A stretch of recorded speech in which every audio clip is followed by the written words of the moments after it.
or Thinking Wise about International Trading and International Capital Movements.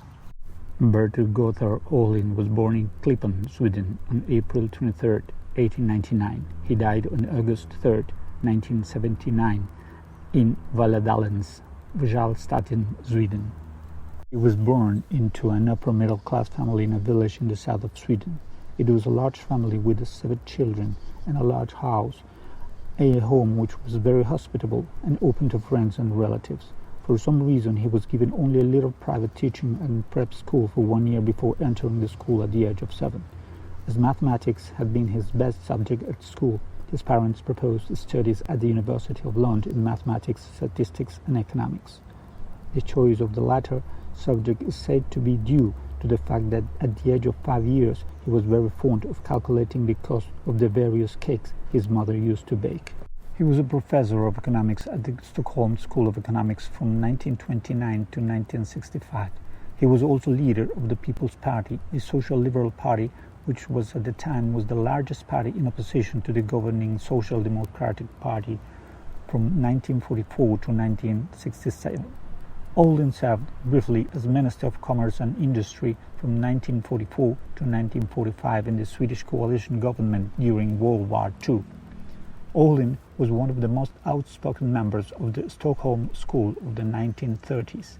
He is best remembered for the Heckscher-Ohlin model of international trade and for his duels with John Maynard Keynes on reparation and macroeconomics. I want to share 3 statements Ohlin produced which seem to me to be very important to understand his work. Quote, "The economic history of the last half-century offers 2 cases of serious international depressions in countries with an essential orientation towards a market economy, in the first half of the 1930s and in the middle of the 1970s. With some simplification, one can say that in the former case, recovery started after a few years without the aid of much conscious expansionist policy." End of quote. Quote, "The productive factors enter into the production of different commodities in very different proportions." End of quote. Quote, "International trade theory has, in my opinion, given far too much attention to the effects of certain variations, for example in duties, on the national incomes, and too little to the effects of individual incomes. In many cases, changes in the sums count for very little, while changes in the individual incomes are distinctly relevant." End of quote. James Edward Meade was born in Swanage, United Kingdom on June 23, 1907. He died on the 22nd of December in 1995 in Cambridge, United Kingdom. Meade was graduated from Oriel College at Oxford University. Later he studied at Trinity College, Cambridge, where he became part of a group of economists known as the Circus, who met regularly with the renowned economist John Maynard Keynes. Later, Meade became an economist for the League of Nations. Then during World War II, he helped manage economic policy for the British government. After the war, he taught and did research and writing on economics at the London School of Economics and at Cambridge. Meade was more than an economist. He had a fine singing voice. He was a practical man, notably a skilled carpenter. He was devoted to his 4 children and very proud of them. He and his wife, Margaret, were most generous in their hospitality. Meade made lecturer at Hertford College, Oxford in 1931 and continued until 1937. He was assigned with the responsibility of teaching the whole subject of economic theory. The economics of mass unemployment and international economics interest Meade in particular. He worked as the main editor of the journal World Economic Survey. He concentrated on the reform of wage fixing arrangements in order to solve the problem of the dual function of the price mechanism.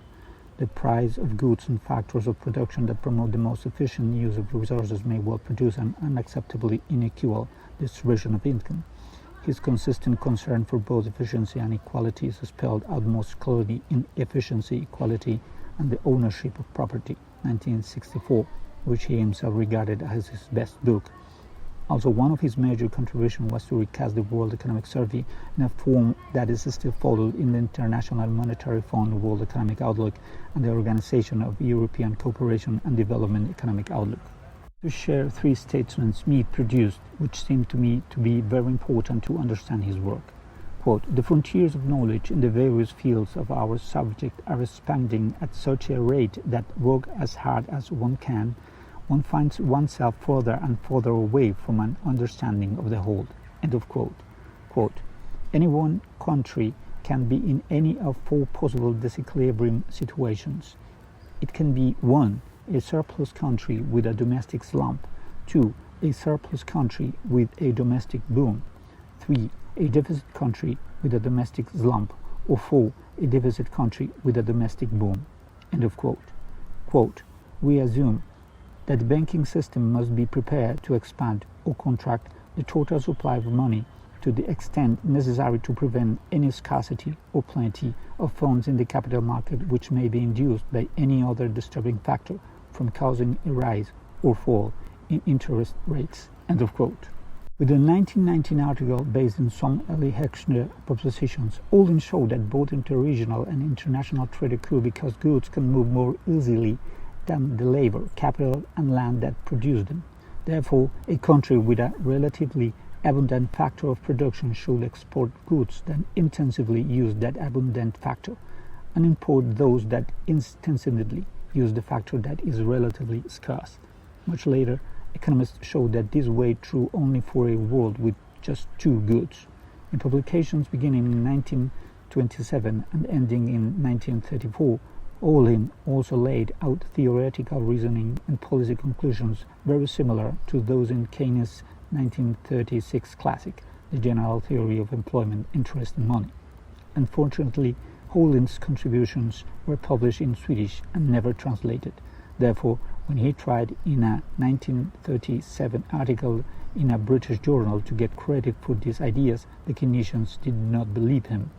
Much later, though, his originality in this area was recognized. Ohlin's main contribution to the economic theory is found in his book Interregional and International Trade, 1933, in which he modernizes the theory of international trade and builds on a previous theorem belonging to early Heckscher that has ever since been known as the Heckscher-Ohlin model.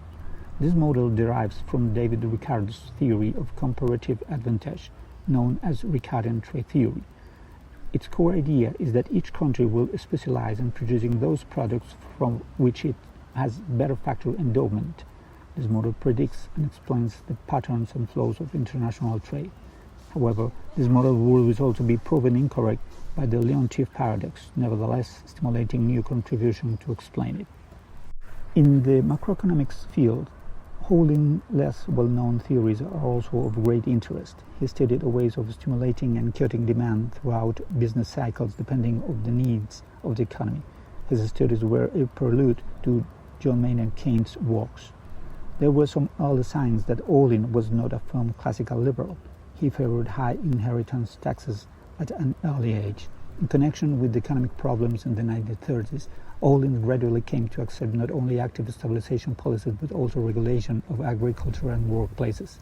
Keynes' General Theory, 1936, met with great approval, but Ohlin, together with other economists in the so-called Stockholm School, had actually preceded Keynes on several counts.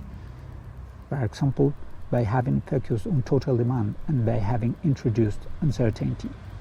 One can also add that Ohlin's general outlook on politics was perhaps conducive to a greater acceptance of economic planning. He was rationalistic and held academic thinking in high regard.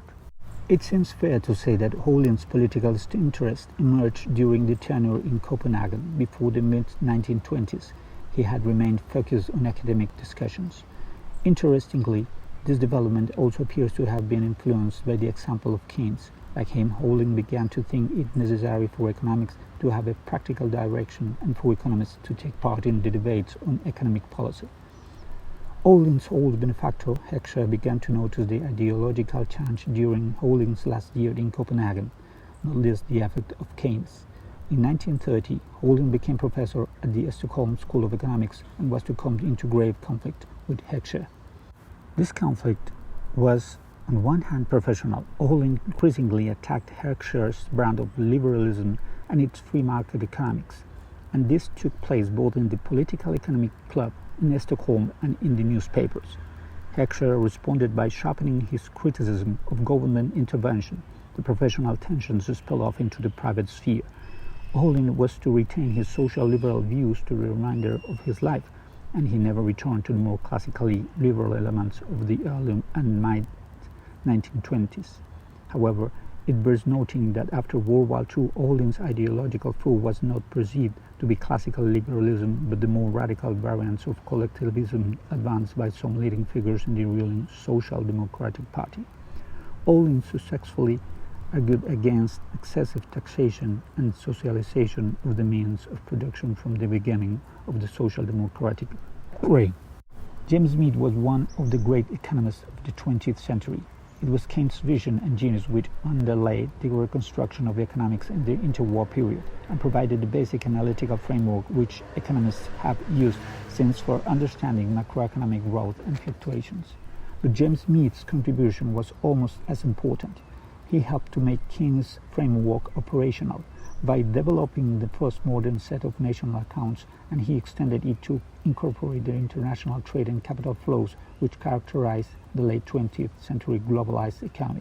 His work on the theory of international economic policy, published in 1951-55, was cited when he was awarded a share of the 1977 Nobel Prize in Economics.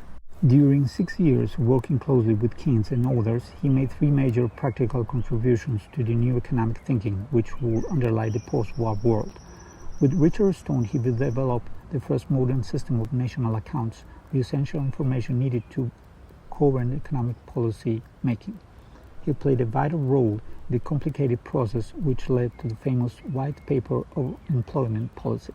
This established full employment as an objective of government policy in the UK, a symbolic rejection of the do-nothing approach to unemployment which had led Meade to become an economist 15 years earlier. Finally, he took the leading role from the British side in the Anglo-American discussions on post-war commercial policy, working for the establishment of an international trade organization which would foster a return to multilateral trade in place of the damaging experiments with bilateralism and autarky which had characterized the 1930s. The ITO was intended to complement the 2 Bretton Woods organizations, the IMF and the World Bank, but political complications meant that the treaty establishing it was not ratified. However, many of the key principles were incorporated in the GATT, and the original vision of an international organization ultimately led to the establishment of the World Trade Organization in 1995. Professionally, his year at Cambridge brought Meade into early contact with Keynes and the Keynesians. His initial period in the economic section got him involved in the early stages of development of British national income accounting. His visit to Australia got him interested in Japan and its relations with the GATT. His service on the Mauritius Commission introduced him to a prime example of the classical Malthusian population problem, which among other things led to a revision of his book on economic growth. His service with the League of Nations and his continuing interest in the NATO and subsequently in the AECC betook his enduring concern with world collapse. The move to Cambridge also brought James into the acrimonious politics of the economics faculty, a change which he did not enjoy. For James, economics was about moderate and carefully designing reforms which would make a market economy fairer and more efficient, and which would allow growth with stable prices and full employment. But for others, who saw themselves as the guardians of the Cambridge tradition, Keynes' key contribution had been to show that since financial markets could not allocate capital efficiently, either within a single country or across international borders, most forms of investment should be the outcome of a government-led planning process. Conflicts within the economics faculty and the wish to focus on his research and writing led James to resign his chair in 1968 and to take up a senior research fellowship at Christ's. During his time in Cambridge, he had started to write a comprehensive multi-volume Principles of Political Economy, perhaps the last book to use this traditional title, but the problems raised by the rapid expansion of the subject, together with a renewed interest in policy issues, meant that it was never completed. Instead, James chaired a high-powered but independent committee the reform of the UK tax system, many subsequent tax changes can be seen as unacknowledged moves toward implementing the reforms which the committee had suggested. Both Ohlin's and Meade's works attracted a great deal of attention immediately after publication, 1933 and 1941 and 55 respectively. They have also been points of departure for extensive empirical research on international trade, on international movements of capital, and on the stabilization problems in open economies. The breadth and importance of Ohlin's and Meade's contribution have, however, not become obvious until the 60s and 70s, in conjunction with the growing internationalization of the economic system. According to the Heckscher-Ohlin theory, trade makes it possible for each country to specialize. Each country exports the product the country is most suited to produce in exchange for products it is less suited to produce.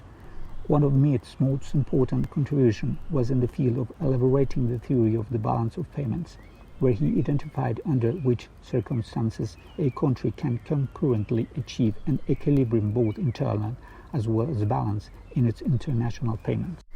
It has become increasingly clear that problems related to the allocation of resources, business cycles, and the distribution of income are very much international problems.